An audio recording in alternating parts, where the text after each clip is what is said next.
The information found in this video and related presentation is provided by the Retirement Research Foundation and is for educational and informational purposes only.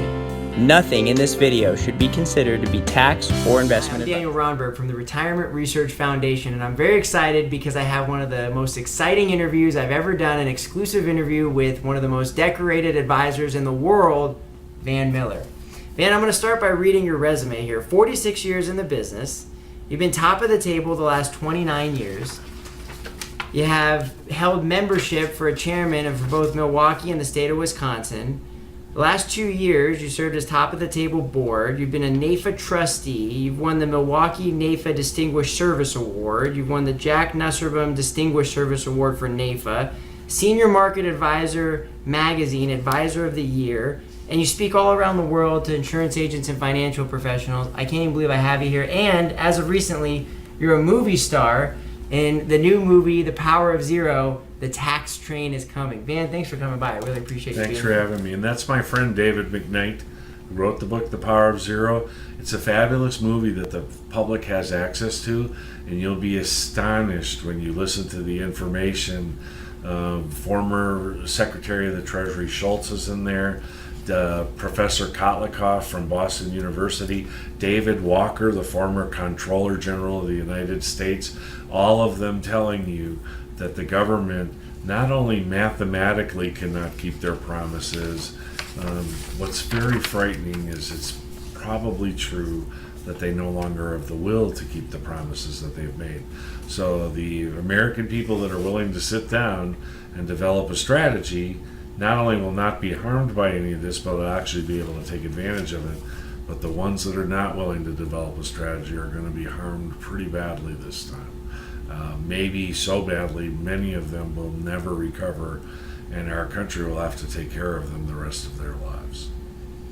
So my first question was, what was your takeaway from the film, and what's the importance of tax diversification? But you pretty much just answered that right there. So thank you for being ahead. Well, but that's a good question. The importance of tax diversification is, let me ask you something. Please really use your common sense. This because you're being told one thing and it doesn't make any sense. Here's my question. Are taxes historically low or historically high right now? And the answer is easy. They're historically low. We passed an amazing tax law that reduced income taxes dramatically for the American people.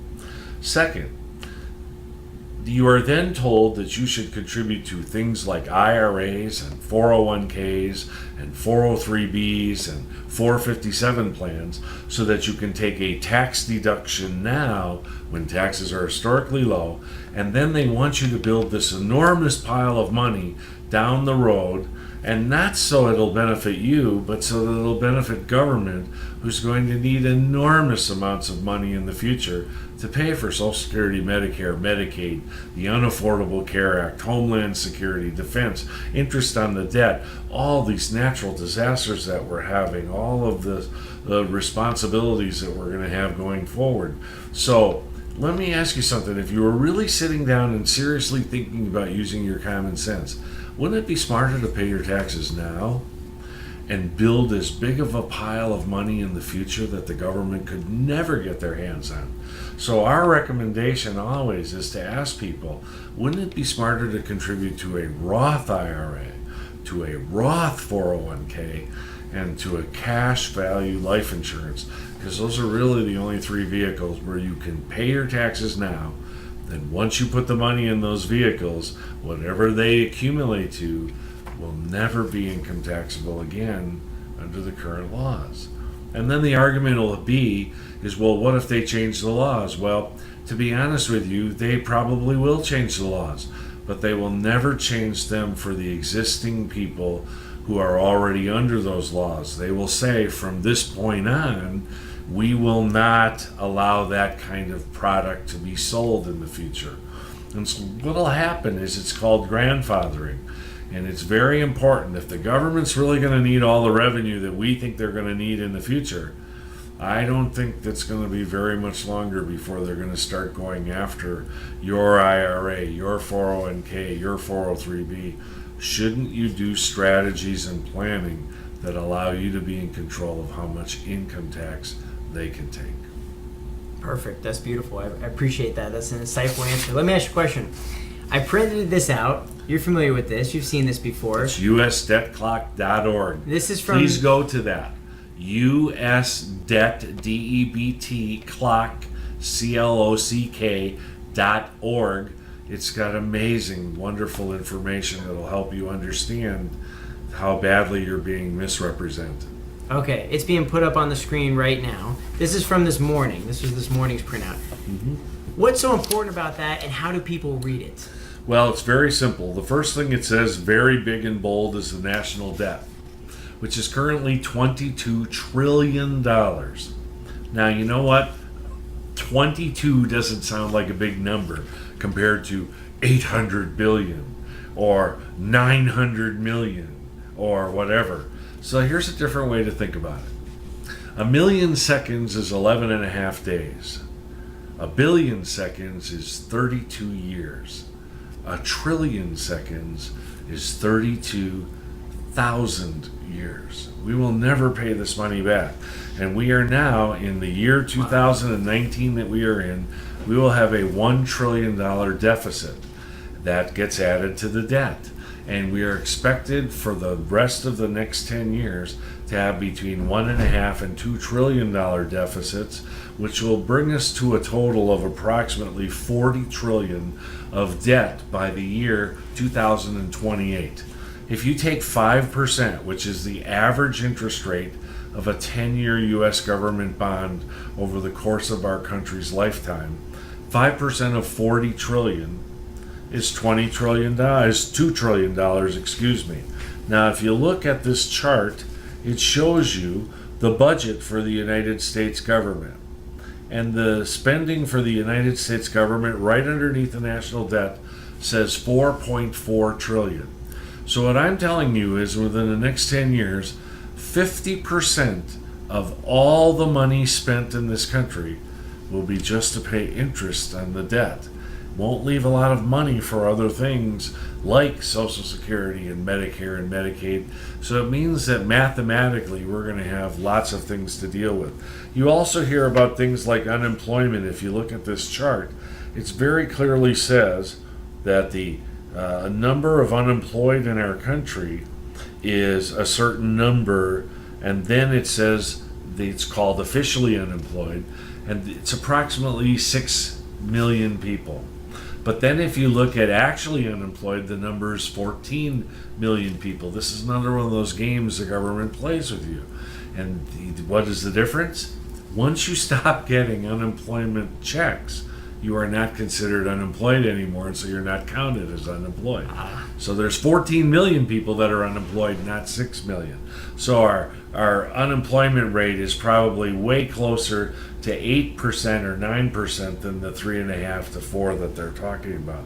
You then go on here, it'll tell you something very interesting. How much taxes are we collecting? And if you look in the column right next to where it says national debt, it says at the federal level, we are collecting $3.4 trillion of federal taxes. And that includes Social Security tax, Medicare tax, income tax, corporate income tax, and so forth. And then if you look right underneath it, it says state taxes, 1.6 trillion, and it says local taxes, 1.4. If you add the two of those together, that's 3.1 trillion. So 3.1 plus 3.4 is 6.5 trillion. And what's very important, our total economy, our what they call our gross domestic product, which is listed right underneath that as $21 trillion. We spend, out of the $21 trillion that we produce in goods and services, $6.5 trillion in taxes. And by the way, that doesn't include the word levies or fees or licenses, which are also taxes. We just call them something else. So it's easy to say that approximately 1/3 of everything that we produce as a country is already going to taxes. And taxes don't create anything. Taxes, government is a transfer agent for money. They take from one group of people and transfer it to another group of people, and sometimes they don't do that wisely. And so they don't have a lot of room to raise a lot of taxes here. You're going to be surprised that I'm saying that, because if they raise them much more, this becomes a socialist economy and it won't survive. There's never been one that has survived on planet Earth. So what they'll do is they will change who pays the taxes. So more and more of the lower income and middle income people are going to pay less and less taxes, and more of the higher income people are going to pay more and more of those taxes. And so there's going to be a transfer of wealth in our country. And I know you're thinking, well, isn't that good? No, because if we take away money from the people that create jobs, that create investment, that create opportunity, then we're really kind of eating ourselves, if that makes any sense to you. Mm-hmm. So we have to find a way to make this work better. And this information is so magnificent because it shows you how to actually understand what it is that they're doing. And there's a great feature. If you look in the upper right-hand corner, it talks about the time machine, the debt clock time machine. And if you just take it a few years forward by clicking on that, it'll show you the serious jeopardy that we will be in a very short amount of time. So, you know who this affects? It won't affect the baby boomers as much. We have the votes. We're going to get our Social Security and our Medicare. What this does affect is our children and our grandchildren. Do you love them? Do you want to see them safe? And what are you willing to do to make sure that they'll be safe? When I ask that, most people say, I'll do anything. But they won't do anything because they won't give up their Social Security and they won't give up their Medicare. So what we do as planners is we say, we have a surprise for you. You don't have to give up anything. If you do some planning, we can show you how to use your money while you're alive, but the day you die, instead of giving it to the government, a nursing home, or a hospital, we can give this money to your family, your business, or your charity of your choice. Now, wouldn't you want to know how to do that? Yes. Undoubtedly. Thank you so much, man. That's some incredible insight on usdebtclock.org. And I've used that resource for many years and never knew that you could go through and this, it's always changing and always evolving, and that's a powerful feature to get a forecast of what's so important. Talk to me for a minute, because I've heard you speak on this, about the tax-free withdrawal privilege. How do people take advantage of that? What is a tax-free withdrawal privilege? Not many people understand that concept. Well, the opportunity is this. Under the law, for a married couple under the current tax law, remember, that's all I can speak to you about, because I don't know if you're aware, but in 2025, unless Congress does something, it reverts back to the old tax law. They don't even have to vote. It just automatically reverts back. Will the government need more revenue in the future? Of course they will. So it's very important to do this planning. So a tax-free withdrawal means this. Under the tax law, I'm going to talk about a married couple right now. There are lots of permutations, but it'll give you an example and it'll give you a place to go and take a look so that you can understand how to do the process. It's very simple. If you are a married couple and you are over the age of 65 under current tax law, you have a $27,000 standard deduction. So what that means is that you could have $27,000 of fully taxable income, and the $27,000 standard deduction will offset that. So if you did things correctly, let me show you an example. Take that same couple over 65, and let's assume they have $30,000 of Social Security income, and they need some additional income. Okay? This is how we help them with the planning. And they need $20,000 more of income. The first thing you have to do is it's a process. Will that $20,000 withdrawal cause their Social Security to be taxable? So you have to do a process. You take half of the $30,000, it's just $15,000. You add the $20,000 of taxable income to it, which is $35,000. You subtract out the $32,000 threshold, which determines whether some of your Social Security is taxable. Okay, that leaves $3,000. You take half of that number is $1,500, and taxed at 10%, you would pay $150 in taxes. So I can show a couple, if they will work with me, how they can have $30,000 of Social Security. They can take $20,000 of fully taxable money out of their IRA or their 401k and only pay $150 in taxes. Now here's the surprise. What if they came to me a year later and said, boy, we're going to need another $10,000 of income, but we sure would like to not pay any income taxes.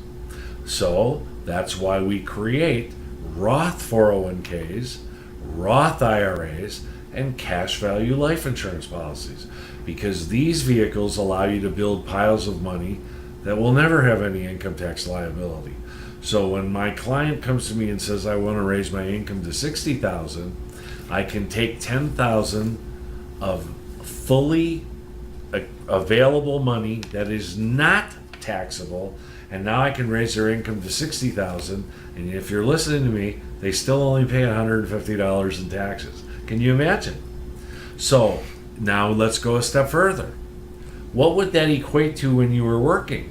Well, when you were working, you had to pay federal tax, state income tax, you had to pay Medicare tax, you had to pay Social Security tax, you contributed to your 401k. So stop and think about this. Maybe in order to equal that same $60,000 of income, you had to have $70,000 to $72,000 of fully taxable income to have the same $60,000 of take home that I can develop for you by just understanding how the tax laws work. That's why it's so important to know how to use all these different kinds of taxable income. Wow.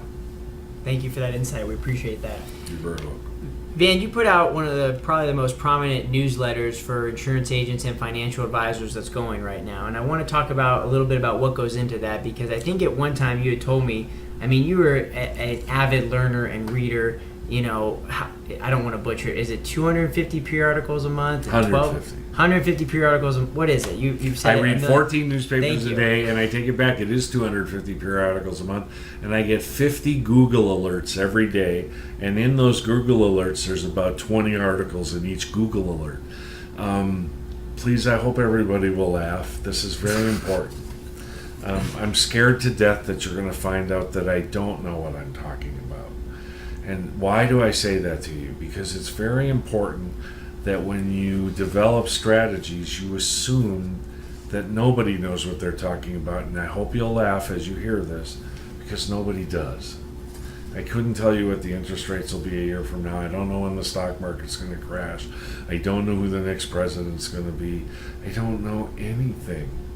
And so when you're developing a strategy, it should be based on being designed so that you can have success no matter what happens.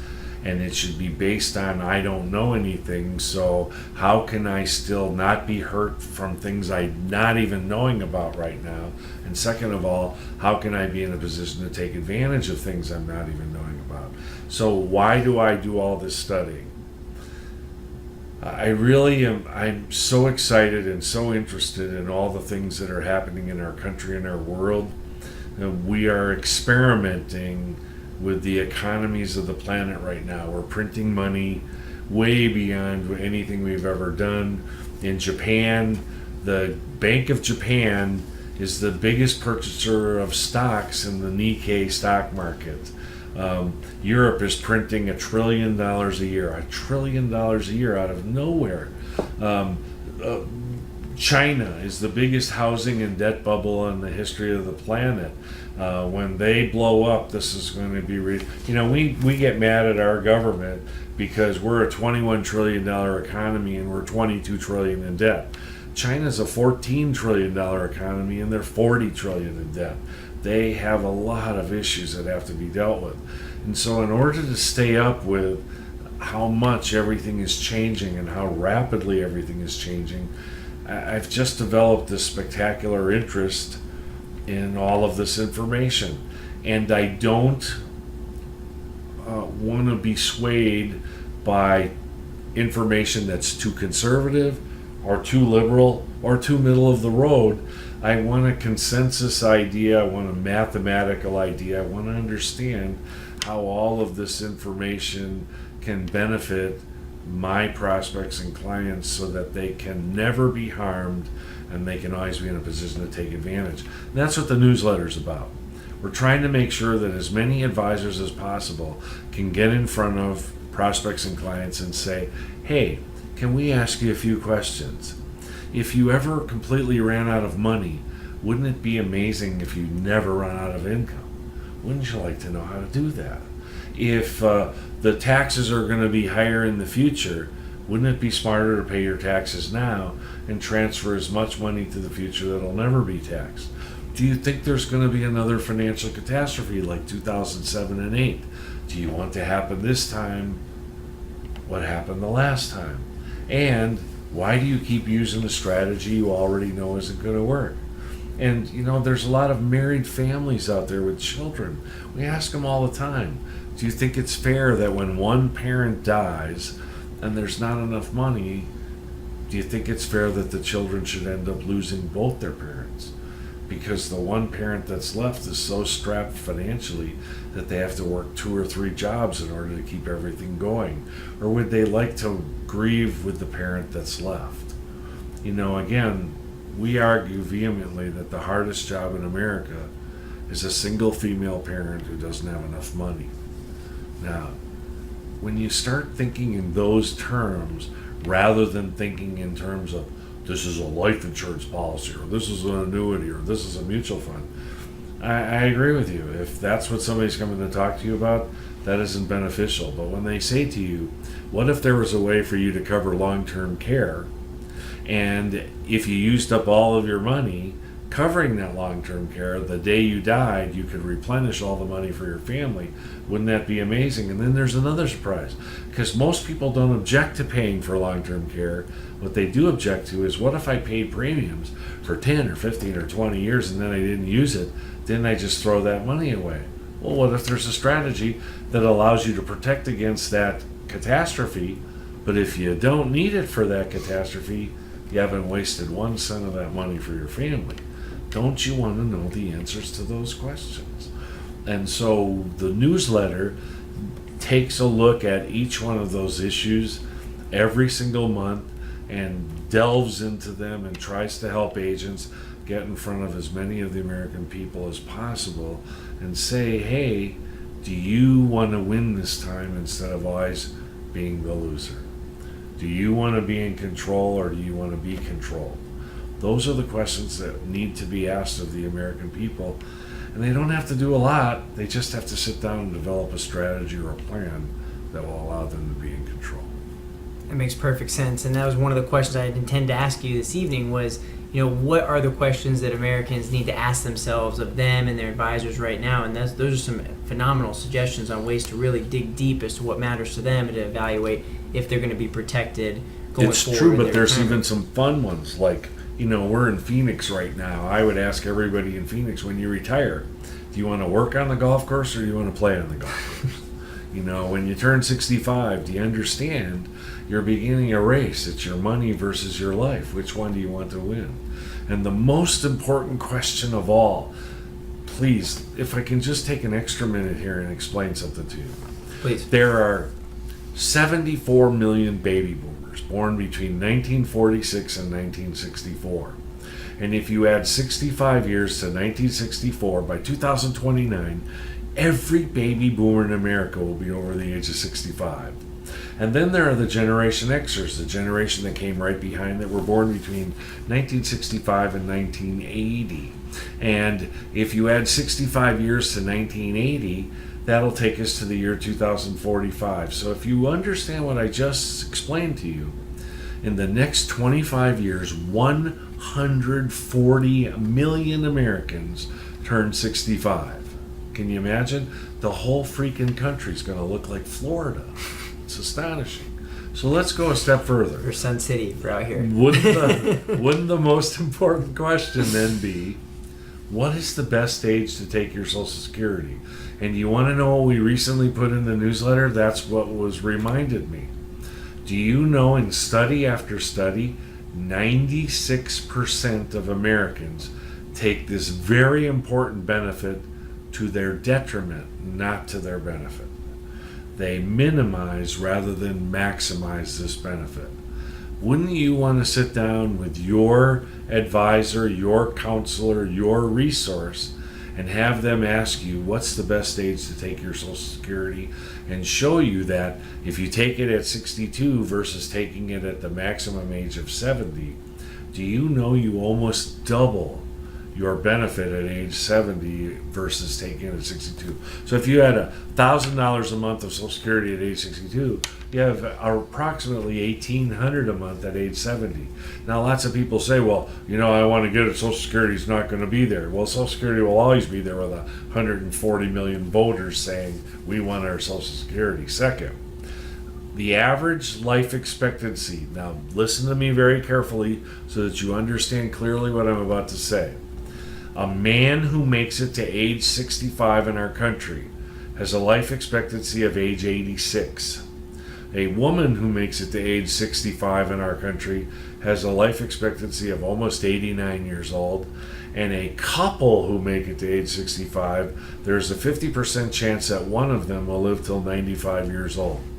Now, do you know what the break-even age is, whether you take it at 62 or you take your Social Security benefits at age 70? And the answer is somewhere between 78 and 80.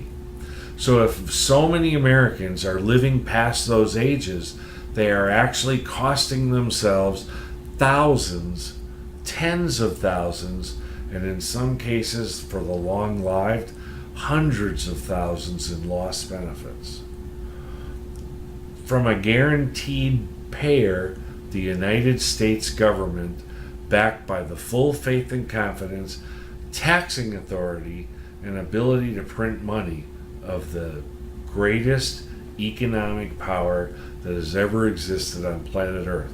Why aren't people taking advantage of it? Those are the questions we want to ask. Here's a fun one for you. I'm going to slide away. I walk up to people all the time and ask them, can I ask you a fun question? Will you have a little fun with me? Because people don't understand. And I really want to help people understand how they can be in control of what happens in their future. This will take 5 seconds. I'm really interested in what the answer to your question, to the question would be, would you mind if I ask? I always ask for permission. They say yes. I say, what if there was a way that you could be the beneficiary of your own life insurance policy while you were still alive? Wouldn't that be interesting to find out how you could do that? See, most people think you have to die to collect on life insurance. We have never paid that money to a dead person, ever. It is a living benefit that takes care of the people we love, the businesses we've built and created, and the charities we have concerns for. And then I stop and I lean forward and I get in their face and I say, now be very clear. If you think I want you to die, I don't.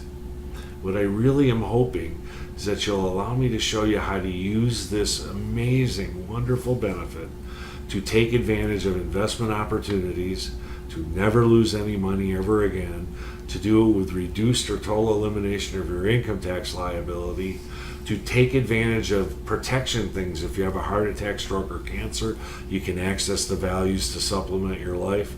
If you go into nursing home, you can access the values to pay for that.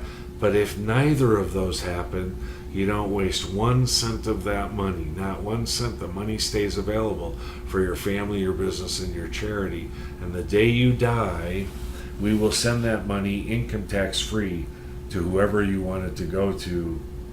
Wouldn't that be an amazing thing to understand how to use and how to take advantage of? The flexibility and the opportunity is enormous, and Americans are missing out.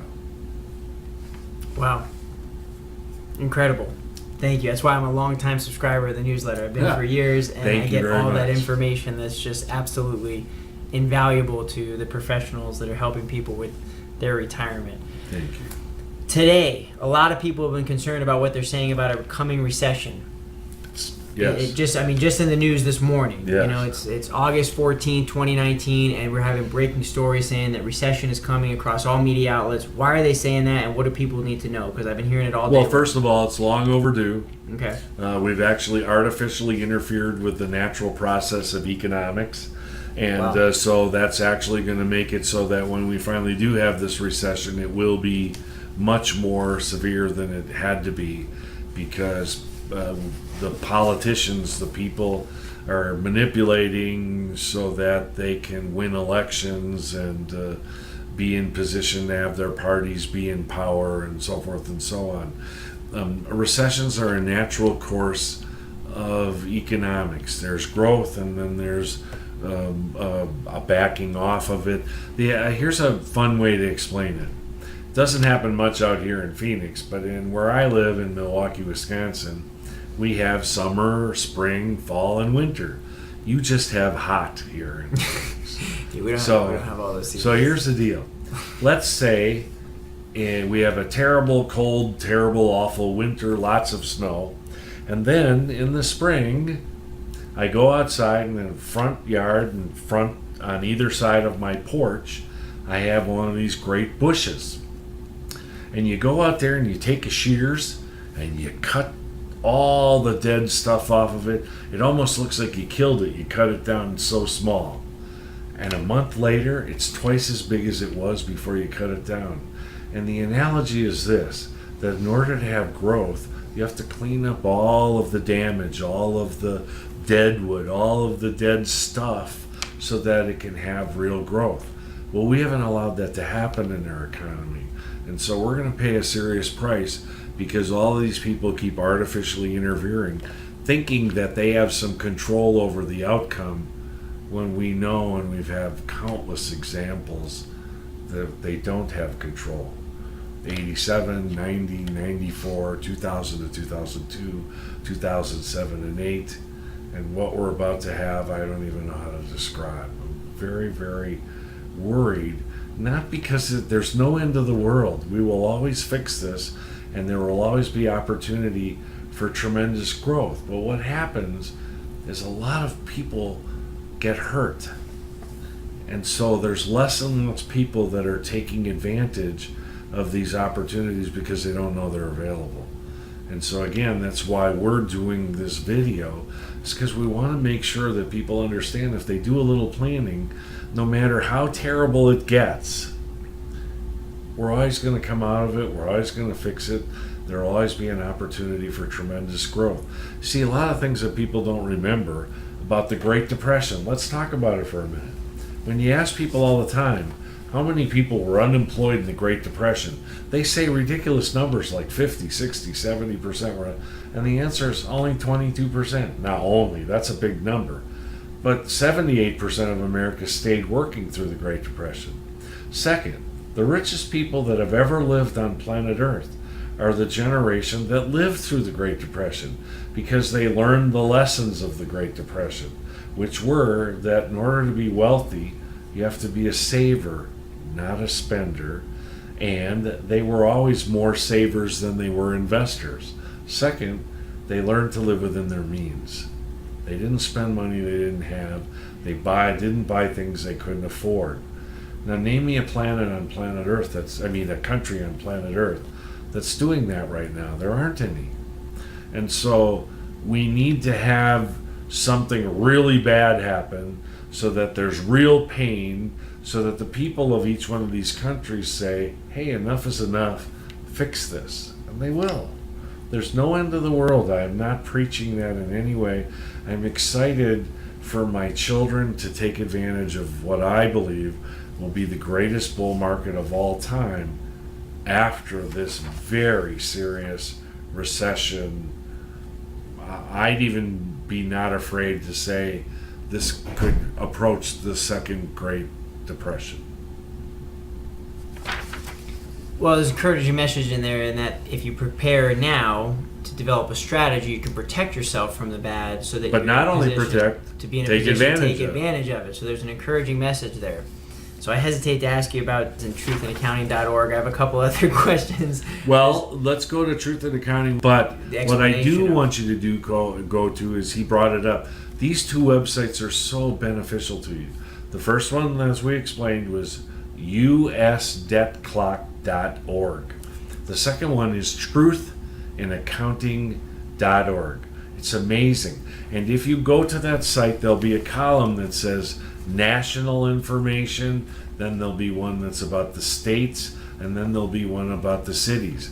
Do you know 62 of the 75 biggest cities in the United States do not have enough money to pay their bills?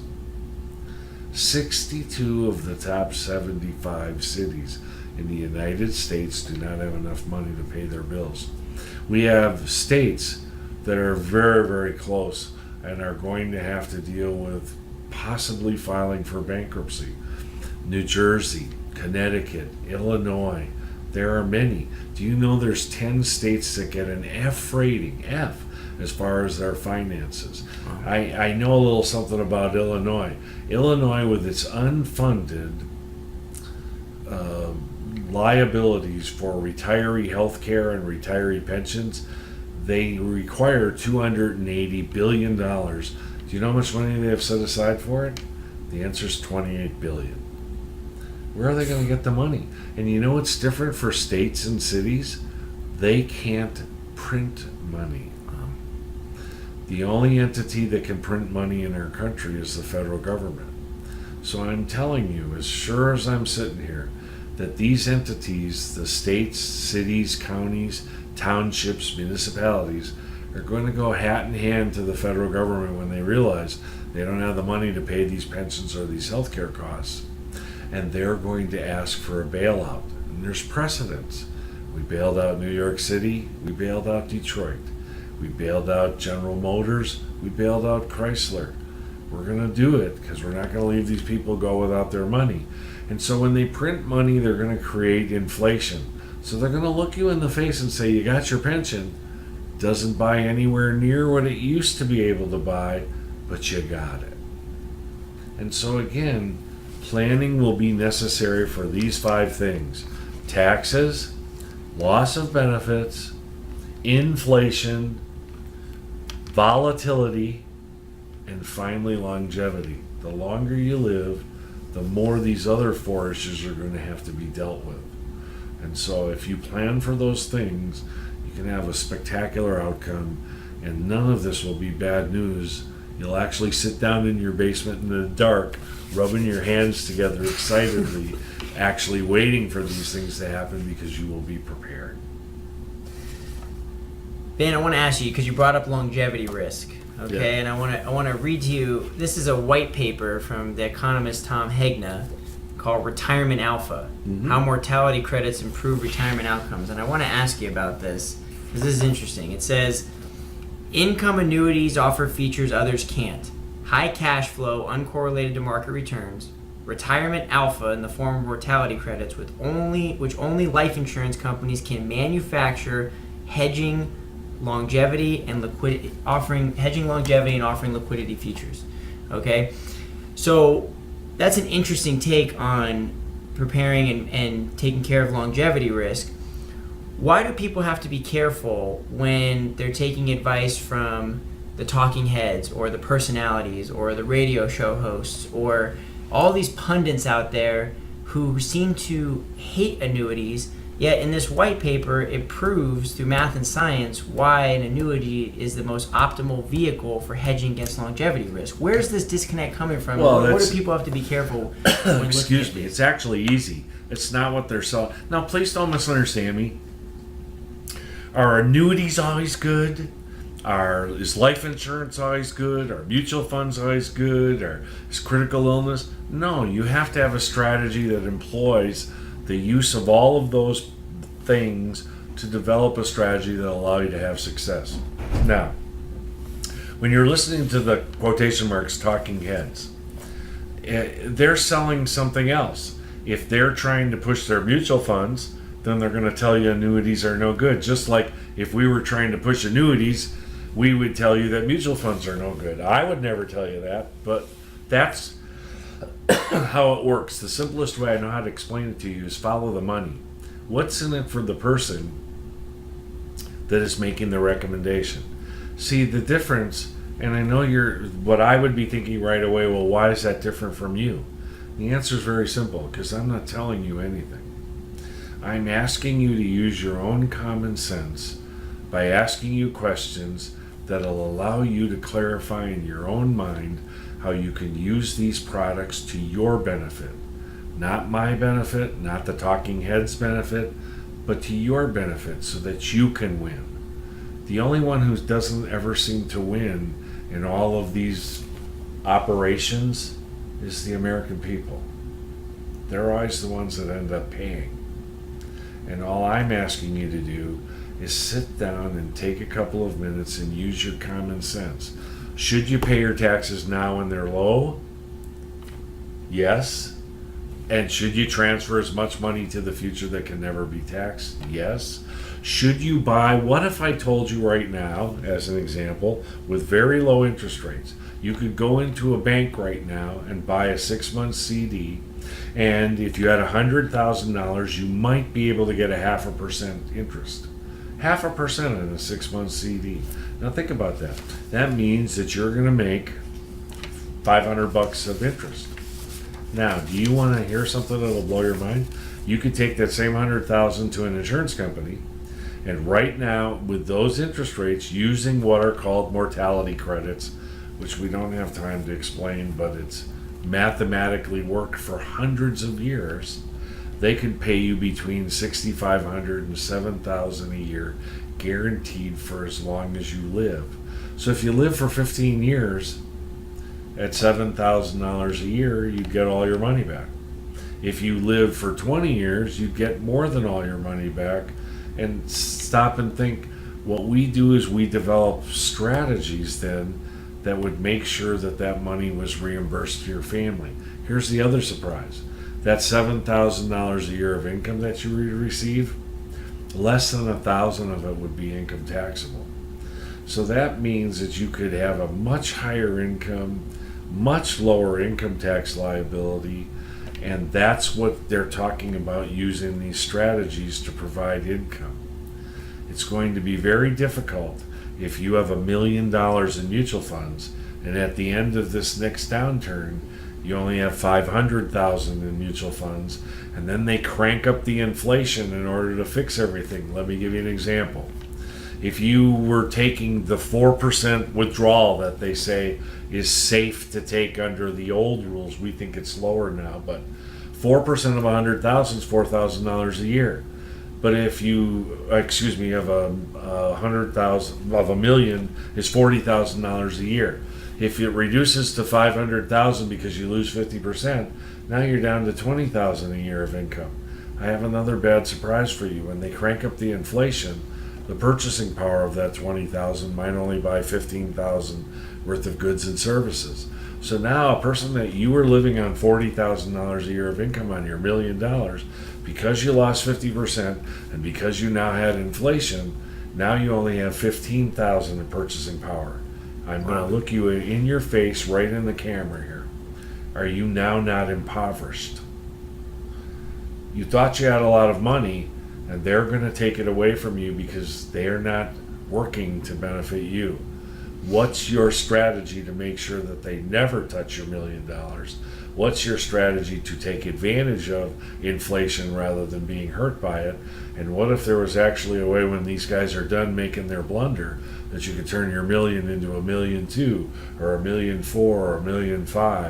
Wouldn't that be a beneficial strategy? And again, I'm going to ask you, do you want to do something like that before or after the next serious downturn? Wow. Man, that's incredible. I mean, we did a video recently about finding the objective professionals to work with. What qualifies somebody as somebody who's truly an advocate in your corner versus somebody who's selling something. And we talked about disqualifying people who put their opinions and emotions and who are really great marketers in nature as opposed to really true advocates. And so I would add to that now, after sitting with you, finding the professionals are going to ask you what to do proactively rather than reactively. But not necessarily what to do. What do you want to happen? Right. What do you need? What do you care about? There are lots of people who are really upset by paying a lot of income taxes. Yeah. And there are other people that say, I don't really care about income taxes. There are other people that want to build a lot of assets. And there are other people that want to only have a guaranteed income because income is all that matters to them. How can we find that out if all we're there to do is to tell them what to do rather than ask them what they're trying to do? Right. And so again, for me, the only solution, if I'm trying to prove to you that I'm working for your behalf, should I tell you about me or should I ask you about you? Well and the said. only thing that comes to me is I should ask and ask and ask, write down, and even when I come back with solutions, I should ask, Do you like this solution, which is a little more conservative, or would you prefer this one, which is a little more aggressive? And this is what will happen if this happens. How do you feel about this? Which do you prefer? And you are always asking for their opinion, because to be honest with you, theirs is the only opinion that matters. And they will participate if they feel like you're really giving consideration to what they're telling you. Man, it's so important that I've heard in this time I got to spend with you. I mean, you can really see if we really are on the precipice of recession and we're on the precipice of potential or inevitable future tax increases. If somebody saved the bulk of their net wealth in almost all qualified dollars, all 401k, IRA, 403b, 4b7, and you have increased taxes, a substantial crash, and you lose purchasing power, I mean, you could really see how somebody could jeopardize decimated. Absolutely. So it's so important now to be proactive and not take advice from marketers or salespeople, but true counsel that's going to be able to assist you to develop strategies proactively now. Want to hear a great question? Yes. I go up to people all the time and I say, do you understand right now, with taxes as historically low as they will ever be, that if you have 2 or more non-spouse beneficiaries, meaning not your spouse, your children, and you have an IRA, a 401k, a 403b, or a 457 plan, it is highly likely that the primary beneficiary of that money will be the Internal Revenue Service. Give you an example.